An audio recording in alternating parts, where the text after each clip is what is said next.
முடியல, நாளைக்கு பார்த்துக்கலாம் அப்படின்னு தள்ளி போடுற அம்மா, தள்ளி போடுற அப்பா, தள்ளி போடுற ஃபேமிலி பசங்க கிட்ட நீங்க எதிர்பார்க்க முடியாது.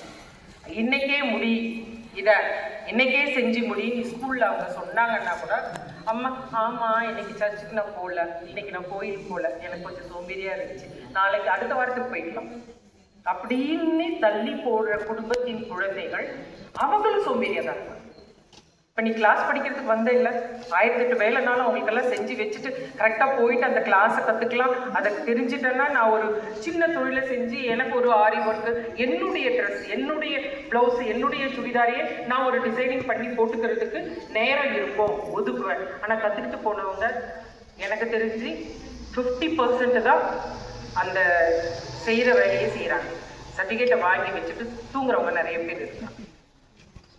அந்த மாதிரி செய்யாது, அந்த மாதிரி தயவுசெய்து செய்யாதீங்க. ஏன்னா அவங்க கிட்ட கற்றுக்கிட்ட பேட்டர்ன், ஏன்னா நான் அவங்களுக்கு பார்த்துருக்கேன் அவங்க எப்படி கிளாஸஸ் கொடுத்துருக்காங்கன்னு. எங்களுக்கான இப்போ இலவச கல்வியில் கூட அவங்க ட்ரைனிங் கொடுத்துருக்காங்க நிறைய பேருக்கு.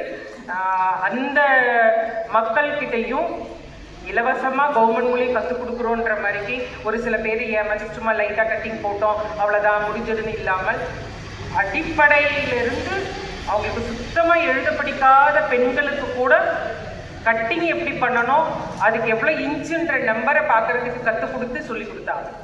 அப்படி ஒரு ஆசான் கிடைக்கிறது கஷ்டம். நல்ல ஒரு ஆசான் இடத்தில் இருக்கிறீங்க.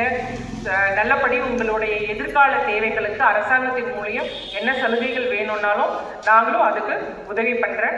உங்களுடைய சர்டிஃபிகேட் மூலியம் ஏதாவது நம்ம மிஷினோ இல்லை தொழில் செய்கிறதுக்கான ஒரு லோனு ப்ராசஸிங் அப்படின்னாலும் அதுக்கான வழிவகைகளும் மேடம் கேட்டாங்கன்னா நாங்களும் அதுக்கும் ஏற்பாடு பண்ணி தரேன்.